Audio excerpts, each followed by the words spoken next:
Zverev has defeated all the big three, each on like Nadal he has defeated on the clay court, Federer he has defeated on the grass court, and then he has defeated Djokovic on the your hard court.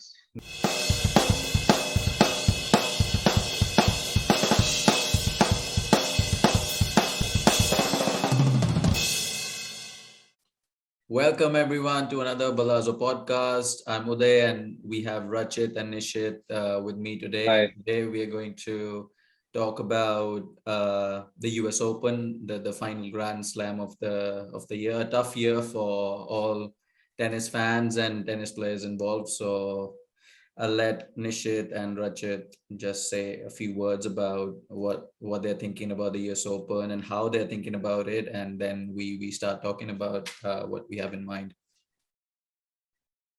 Well, I'm a huge Federer fan, and it pains me to say that he won't be playing. And apart from him, we don't have Nadal as well.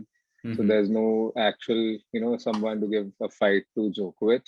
Yeah, And we all Federer and Nadal fans, we don't want Djokovic to win. I mean, he's already had 20 slams, he's and it would won pain a us lot a lot to watch already. him So win one yeah, more. he needs to Yeah, take a break from exactly. winning.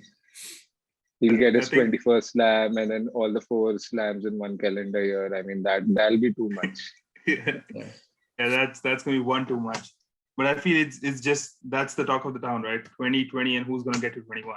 yeah, So, but again, I think as you rightly said, is Djokovic is slam to lose, and just looking at how what injuries both Nadal and Federer have had, and these I think have been the same that they've had issues with in the past. Like if you yeah. look at Nadal's injury, it's the foot injury that the doctors once said that he won't be able to play ever play again. But again, classic Nadal story that he just comes out of like he's just a comeback king. Like Yeah. just looking at No, how he's his a 2016 fighter.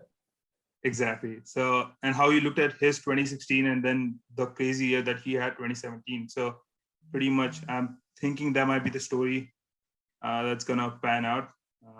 Talking about Federer's injury, I think this is the same knee that he has had three surgeries for. Mm. And the statement that was put out was a bit pessimistic. I didn't think it was. I think he said that I would try my best to get back on the court, but that doesn't like sound a lot more For optimistic from him. for us Federer fans, it's really hard to digest the Yeah, fact that like his career is nearing its end, and we never wanted to see that. Although it's the reality, but yeah, this injury is it's a bad one, especially as you said, the third surgery on the knee at this age. It's going yeah. to be hard for him to come back at the same level, but yeah, fingers crossed. And Hoping we can have one last farewell tour or something like that. yeah, all right. Not So just favorite tool. I'm hoping that he wins one more slam. we, we, Just one we would more. always that's keep that's gonna still be hoping there that. 10 years from now. Like he might just be 50 years old and he comes back for one slam and people are gonna it's just gonna be the last run. But yeah. So, Yeah, so we touched upon the big three already.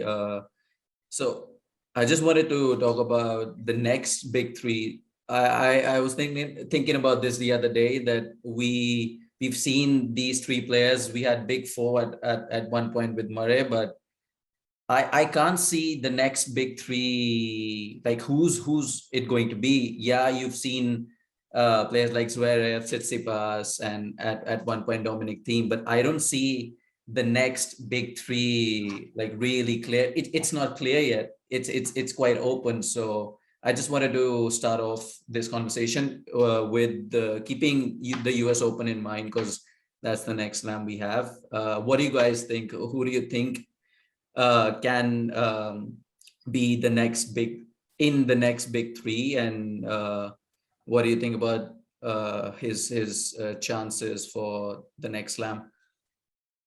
Well, to be honest, I'm just fed up with this question because uh, in the past 5 6 years we have predicted our different types of big three, and then in the end, the big three are the original big three. Hmm. And without any offense of women's tennis, I think after these three players retire, it's going to be the same. You'll find random people winning slams, XYZ person coming in just winning one slam and then that's it, his career is over. So I don't really, I don't know. I just can't find any answer for this question because uh, for me, there is no big three apart from those actual big three.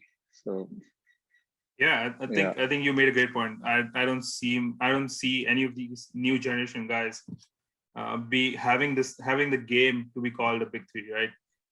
Just looking at, there are weaknesses in everyone's game, literally. So just talking about from the standpoint of US Open, I think the top three contenders, and this might be common across the board, would be your Djokovic, your Zverev, and Medvedev. And then you can argue about Tsitsipas being the fourth one in the mix. Yeah. But I see these four being the seeded players, and rightly so. I think from the mix that we have right now. Yeah, so Rachit, as you rightly said, it's hard to see who's going to be the big three because personally, I don't like. I still haven't. I'm not a fan of either of the games. Like they're great. They're great players. They play really well. They're fast.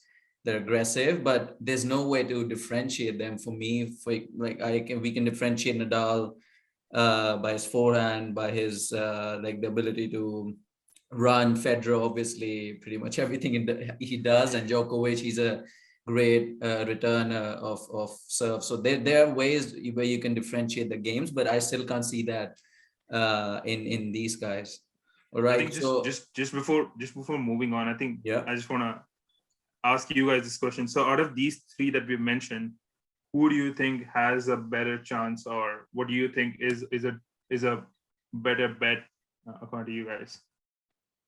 Djokovic. I think Yeah.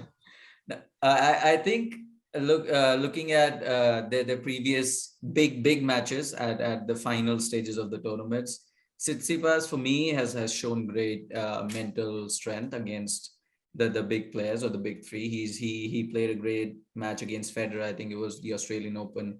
He lost, but he gave a great fight.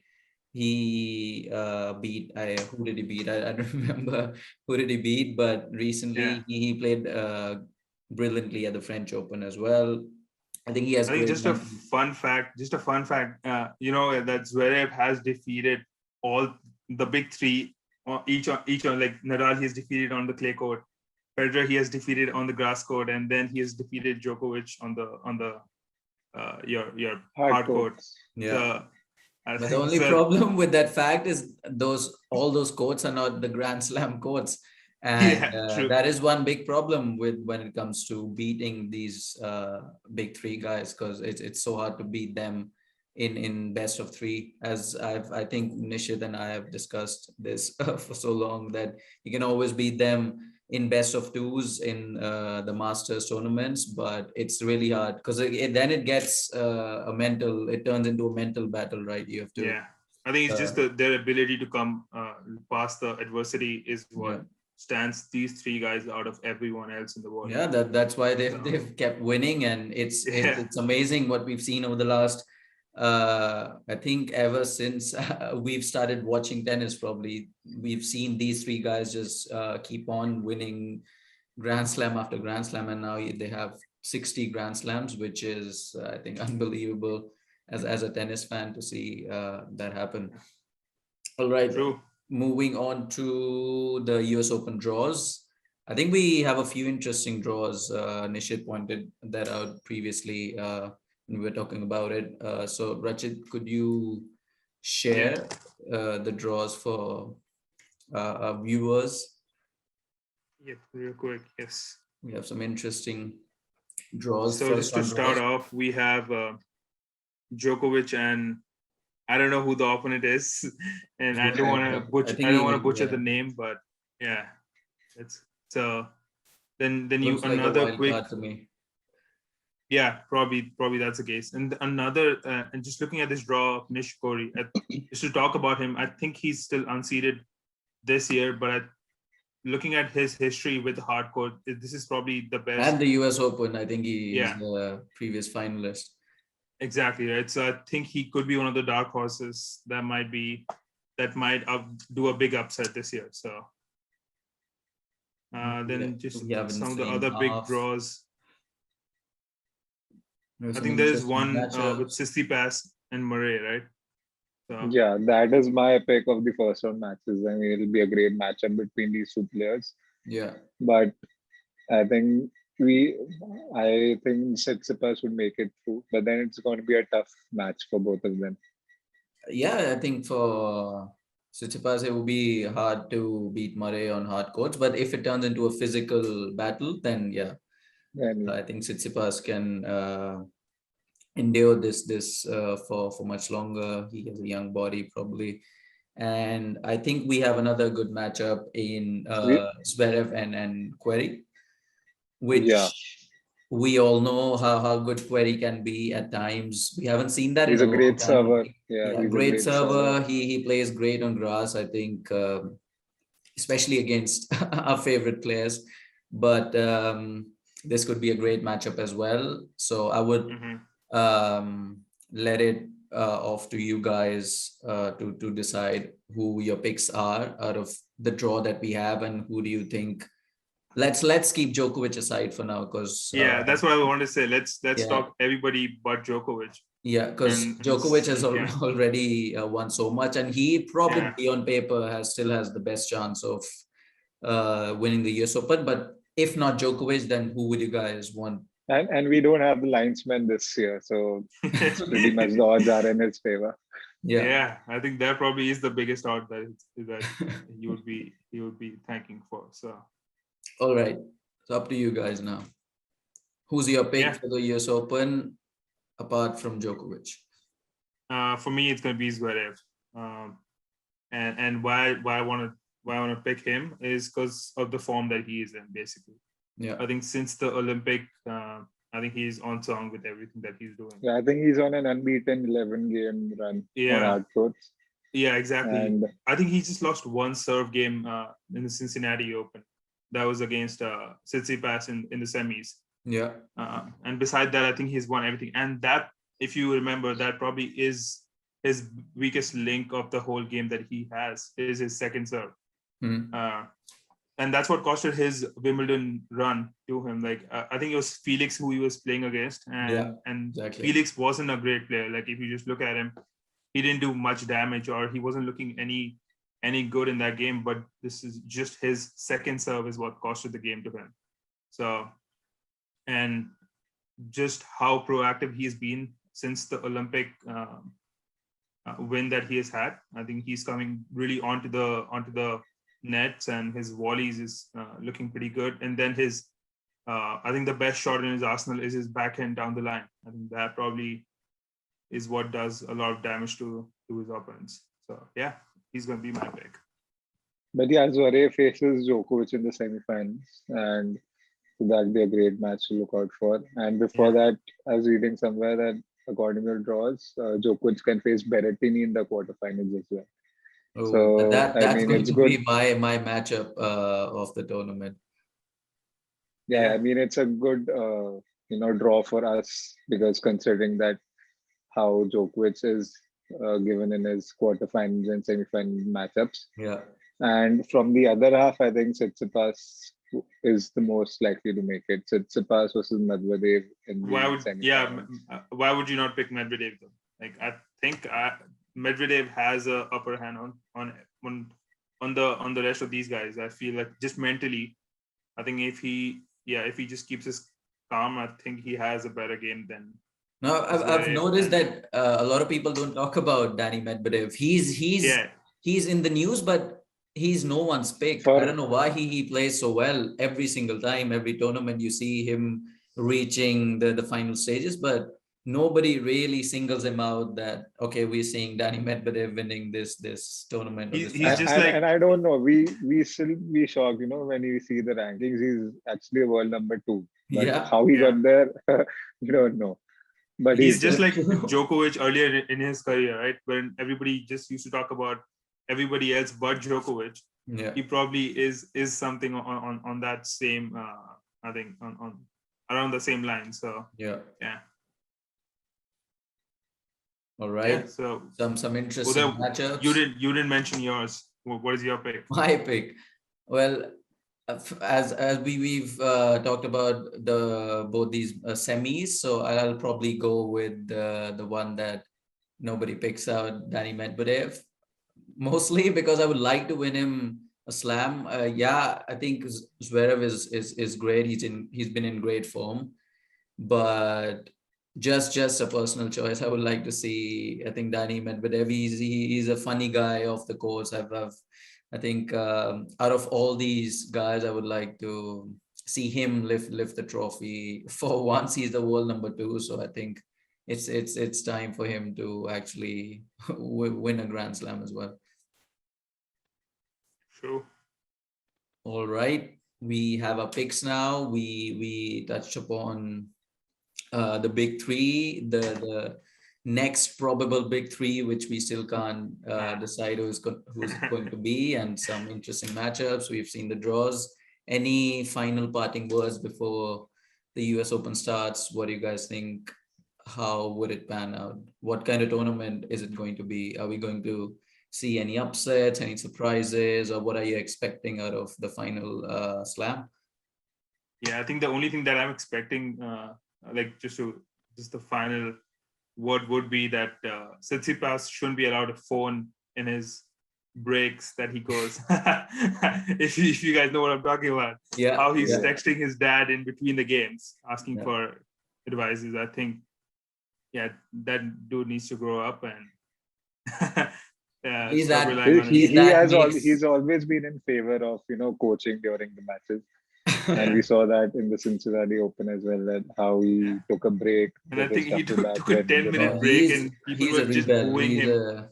And his dad was on the phone and Rublev was all going nuts. Yeah.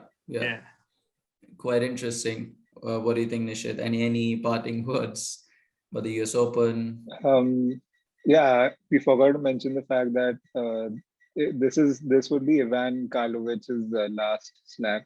And man is 42 years old and he's been playing the game for a long time. He's a great server.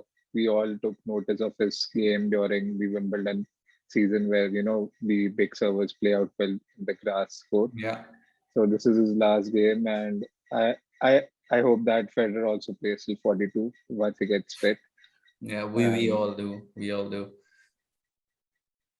Yeah. And it'll be interesting to watch this US Open. There'll be no linesmen. The crowd would be back. And in the Flushing Meadows, if you see, the crowd plays a huge role.